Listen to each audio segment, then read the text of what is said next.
Welcome to the On Your Side podcast. I'm Gary Harper. And I'm Susan Campbell. How's your resolution going? Oh, gosh. Did you we even have to go one? there already? Well, you don't have to tell us what it was, but did you have one, and are you still maintaining it? So I never make anything that's super strict, because the second I give myself a very strict rule, Right. then all I want to do is the exact opposite. So I could make a resolution of like, Susan, you're only allowed to eat Reese's cups for breakfast. And I'd be like, darn it, I want carrots now. Oh, boy. So I just can't do that kind of thing. Yeah. But I'm like a lot of people where I'm like, I want to be a little bit better about my spending, about my saving. So it's always in the back of my mind. So Yeah. I would say, like, because I don't actually set anything firm, it's hard to say, well, I've blown through that plan or I'm sticking to it.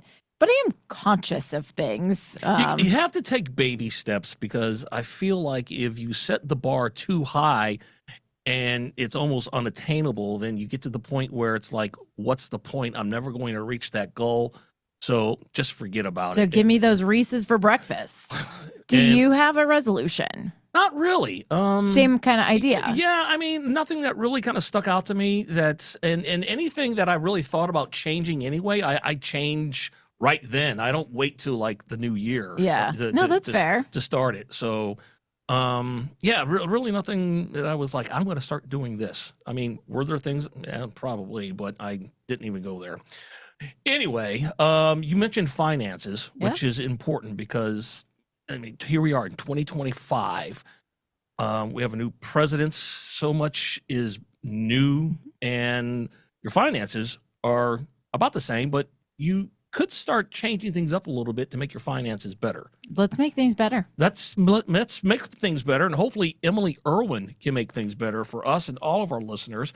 Emily is the head of the Advice Center at Wells Fargo. We've heard of Wells Fargo before. Hey, Emily, how are you? I am fantastic. Hey, Gary. Hey, Susan. Where are you at right now? I am in very chilly Minnesota, wishing I was with you in studio in Arizona. Oh, man. You know what? Next time. I took my sweater off because it's a little warm. Oh, I'm in come a on. short sleeve polo here. And it was below zero there, you were telling us earlier. It was. I had this moment where I realized my house was heated an additional 80 degrees. And by the way, that's not helping our 2025 finances when it comes to utility bills. Yeah. No kidding. It's going the wrong way. So let's talk about 2025 and our finances. We need a financial navigation map to kind of lead us all in the right direction, but we're all not the same. Some people have a lot of debt. Some people have no debt. Some people have a lot of money saved. Some people have like very little saved. So we're going to kind of cover all bases. We're not going to be just, one paintbrush, I love that. does it all. So, but we're in 2025, Emily. What's the very first thing that a lot of people should probably start considering starting this new year off when it comes to money and finances? This is going to sound kind of wacky, but the thing to start with is, how did you feel about last year's finances? And it's really about that emotion of, as you look back with 2020 hindsight, did you feel good about your plan? Did you feel like you had a plan? Did you feel like you achieved your goals? What kind of threw you off kilter? And use all that data, because that's what it is. Use that emotional data and the analytical data of, yes or no, to kind of reset and say, okay, here's going to be my plan for this year. I'm going to let go of last year, but I'm going to use it in a way that's beneficial for the future. If you have a lot of credit card debt, some people don't, some people do. But if you do, what's the first thing you should do to start tackling and bringing that debt down in a manageable way? Yeah, so really there's two steps to this. The first is organizing your finances. And so you want to make sure that your debt is organized in a way that you find palatable so you can navigate it. So you want to understand, one, to whom do you owe money? That might be credit card debt. It might actually be an individual. What is the applicable interest rate? What is the minimum payment? What is the due date? And then what's the overall principal amount? And once you have that ledger, and it can be digitally kept, it can be analog kept, it can be kept on a spreadsheet, then you can start determining what's going to be my next step once you move past organization. And typically there are two traditional ways to attack debt. In all cases, you want to be sure that you're making that minimum payment. The reason that's so important is it ties directly into your credit score. And when you're building credit, you want to make sure that you're building healthy credit, because that means you can borrow more cheaply and on more favorable terms typically in the future. But with respect to the debt you have on your balance sheet, are you someone, and you have to know yourself, who wants to have the most surgical strike possible? You want to pay the least amount of money, the least amount of interest, and get it just, feel good that you're getting every nickel and dime out of it. If so, make that minimum payment, and then what you want to tackle is your highest interest rate credit card debt first. That will typically yield a smaller payment in the aggregate over the long term. It can be hard though, because if, for example, your biggest debt is also the one that has your highest interest rate, then you may not feel that feeling of achievement for quite some time. So if you're a person, by contrast, who needs kind of quick wins to be sustained and say, like, I feel good, I can keep going, then what you want to do is, again, make that minimum payment and then start tackling your lowest balances first. Get them off your balance sheet and then take that money you were otherwise allocating to that credit card payment and put it towards your next smallest balance on your ledger. That's the method that I always advocate, because I think it's a mind game, if you want to call it that, because if you have 5 credit cards and you have one with the lowest balance, regardless of the interest rate, it's the lowest balance, pay that off first. And once you do, it's a sense of accomplishment. And in your head, your brain is telling you, I paid off one, I only got 4 to go. And then you tackle that next one, and then you're like, I only got 3 to go. So it's really a mental thing, I believe, that helps people kind of make that big step forward. I totally agree. And this is where you have to know yourself. I personally like getting that feeling of adrenaline where I feel like I've done it, I know I can do it, and it actually fuels me going forward. I also know that for others, they look at it and they say, the thought of paying 1 extra cent of interest is just too much for me. And if that's you, go the other route. There's no right or wrong. It really is about, what do you feel like is sustainable for your financial plan? I want to talk a little bit more about the organization part of this, because I think that is one of the giant hurdles that a lot of people face. Is oftentimes, you haven't ever set a budget, or your budget doesn't include everything it should maybe. And then once you decide you want to tackle debt or figure out a way to save more and to save in different accounts, and kind of tackle that sort of financial goal, I think a lot of people go, I don't know how to organize this. What are some of the mistakes you actually see people making that we can avoid? Yeah, so talking about debt, one mistake is paying off all your debt, but not making sure you have any emergency funds. And so best intentions can actually sometimes yield results that are unexpectedly negative.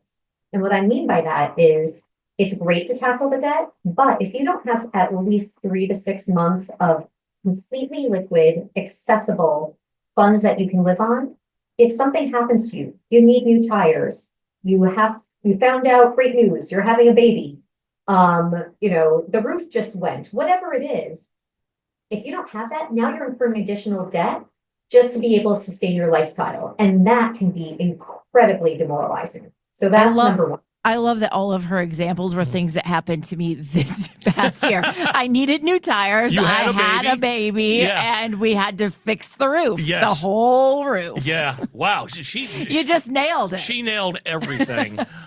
We talked about if you have credit card debt. Let's talk about the people who don't have credit card debt, but they really want to make themselves financially healthy.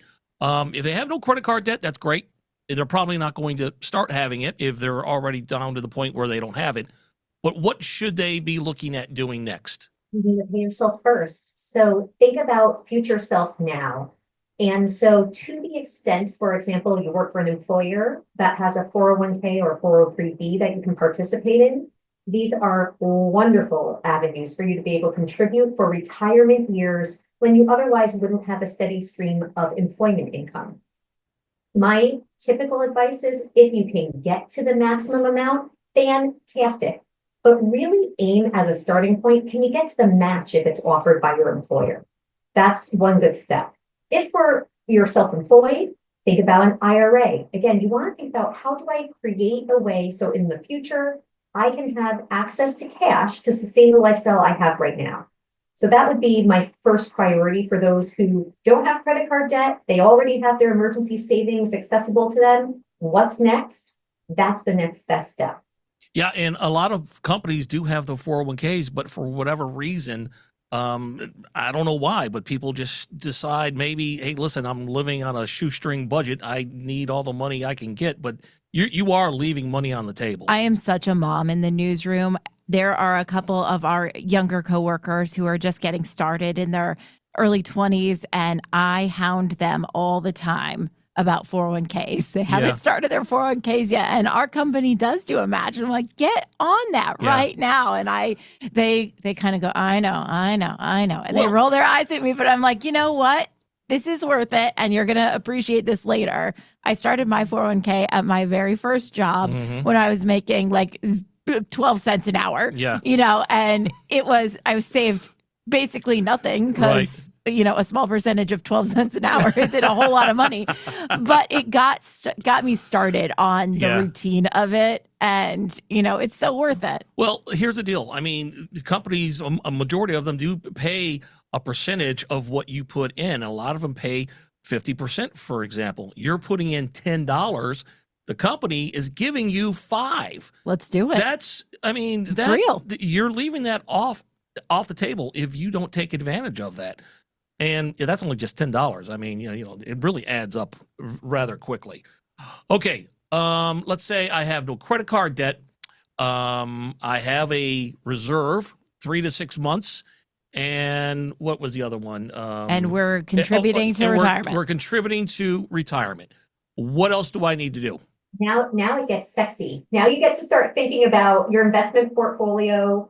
It could include typical investments such as bonds, equities. It may include things like REITs. You may choose to invest in real estate, so more of a hard asset. What are you going to do to accomplish growth? And most importantly, how are you going to do it within your risk framework? So it's important to work with someone that you can talk to about what do I want to accomplish? What's the reason why? What's my timeline for when I need access to this? And really, how do I feel about market volatility? And by way of example, most people, research has shown, would rather gain a dollar versus losing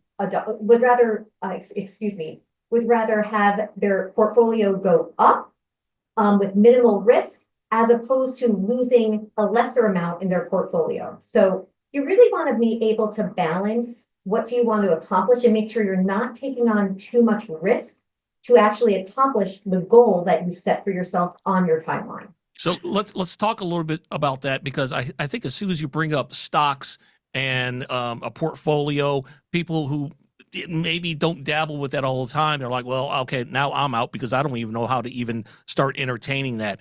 But let's go back to the 401k. If you have a 401k, you're going to be provided, basically the stuff is done for you. I mean, you just kind of pick a category where you say, I want my money to be fairly safe. And the 401k people, they go ahead and put it in bonds because that's relatively safer. So they do that for you. They move the money around for you. If you want a big risk tolerant, if you're like, hey, man, I like to play the stock market, then they're going to put it in stocks. But don't be afraid, first of all, to get involved in the 401k, because all that money is going to be moved around for you by smart people. That's right. And you can actually select in many cases in 401ks and other retirement plans, types of investments that are either called life paths or life plans, where they're automatically reallocate and readjust on an annual basis based on your age and your target retirement date. So as you progress in your career, you might start off a little bit more aggressive, and then it'll move you into a more conservative portfolio. You might also start considering, do you want to have investments that are more growth oriented or investments that are more dividend oriented, or a balance of both? And again, as you get closer to retirement age, having stocks that generate dividends, where it's a little bit of a kickoff, right? From that stock, it's generating income to you, may be more beneficial. You may not see the big swings up, but they tend to be more stable. And you have that added benefit of knowing you're going to receive something every quarter from the company. If people want to get involved in a Roth IRA and they don't know a whole lot about it, first of all, I want you to briefly explain what that is, and then tell us how easy it is to get involved with a Roth IRA. It's very easy. I mean, you don't have to know science or anything. You just go to the right person, you do the right thing. But first of all, tell us what it is and why people would want to get involved. A Roth IRA is like the greatest thing ever. So let's be clear. If it's accessible to you, really lean into, does it make sense for you and for your financial picture? Essentially, the way it operates is you make contributions and you pay the tax now on those assets. So any income taxes associated with it, you're paying them now. So if you're in a lower income tax bracket, or maybe you're early on in your career, fantastic. You then put those monies aside, they grow income tax free until you're ready to withdraw them during retirement years. There is no required minimum distribution, which is required in a traditional IRA. And now when you withdraw those funds, they're withdrawn without any income tax being associated with it. So if you're on a career trajectory where you think, I'm going to be in a higher income tax bracket in my later years, you want to make that contribution now. So explain that. So I'm just pulling round numbers out. If you have a $1,000 paycheck and you want to start contributing, say, $50 or $75 every paycheck, first you go and you sign up like at Wells Fargo, for instance, right? I mean, I'll drum up a little business for you. You just walk in and say, I'd like to open up a Roth IRA.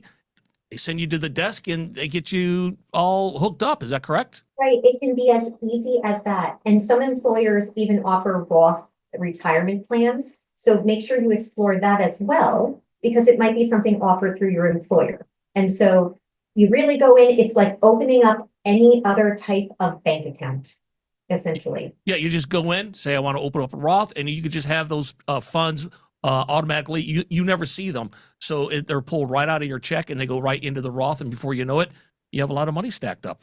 Do you have both kinds of investments? You have Roth and Yes. traditional 401k? Yeah, I sure do. And just so people understand, and maybe even the younger generation, on the tax on this. So when you get your $1,000 paycheck, you've already paid taxes on that. It's already gone to the government. Okay, so you're already taxed on it. So you take that money that you've already paid your taxes on, and then you put it in the Roth. And then when you wind up taking it out when you're 59 and a half, you don't pay taxes on it because you've already paid the taxes. Exactly right. Oh, I love it. My Econo Class 101 You passed. back in the Texas Tech days really helped out. It worked. So, Emily, we have talked about kind of all of this organization and planning for the year and investing and getting out of debt and all of these amazing things. But you had an interesting tip, and I think this is going to make some people go, oh, gosh, don't talk to me about this yet, but we might have to. You said, get ready for next holiday season right now. Oh my We're gosh. like 11 months away from Christmas 2025, but you're saying it might actually be time to start talking about it. Yeah, so this is where budgets come into play. And this is why. Okay, so we started by talking about debt, which means that the holiday season was probably very kind to those around us, and we incurred some debt as a result of that. So let's say we're looking at having a $1,200 holiday tax bill. Instead of making it all come due in January, and we're trying to figure out how do we cash flow this, let's set aside, for example, $100 a month, automatic to be withdrawn, put it in a high yield savings account, earmark it for the holidays.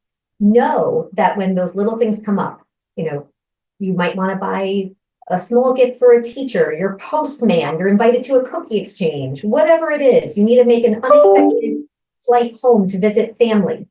Know that those funds are going to be available for you to utilize and that you've planned for them. So when we think about a budget for the year, it sounds so not fun. I get that. It's January. In Minnesota, it's gray outside. But this is when we have to start thinking about what's our cash inflows, what's our cash outflows, what are necessities, what are discretionary. And I put holiday budgets for most people in a kind of a quasi necessity, quasi discretionary, because most of us want to do it. Most of us don't say no. So we need to build it in and stop acting like every holiday season, oh my God, the holidays are here. It's happening. We know we're going to participate. Let's plan for it. I love that plan. I mean, planning there's nothing like planning in advance. Well, right? and I like the idea of putting it in a totally separate savings account so you know that that money is there and earmarked for the thing you want it to be earmarked for. It's not like it's just sitting in your checking account and you kind of forget and you're like, oh, we can go out to dinner this week because I have an extra $100 there. Yeah. You know, that money is just out of the account just like you would for any other kind of savings. Yeah. I mean, it could be just as simple as funny as it sounds, and maybe it's old school, but getting envelopes, Emily, and just having like one, like, you know, an envelope that says holidays 2025, and then put your $100 bill in there for one check, and have another envelope saying vacation budget. Put whatever you can into that. Have another envelope for whatever savings it is. And then you got to hope you don't have a teenager who's going to find those envelopes. Well, listen, Junior better keep his hands off. Junior's a good kid. All right, Emily, what do you think about the envelope idea? Bad or good? Well, I was raised on the envelope idea, so I'm going to say yes, because if my mom's listening, I'm not going to tell her no. Yes. Yeah. See, I agree. My mom had the envelopes too. Yeah. All right. Well, and it does kind of date us, but it worked. Here we are. Right. Here we are.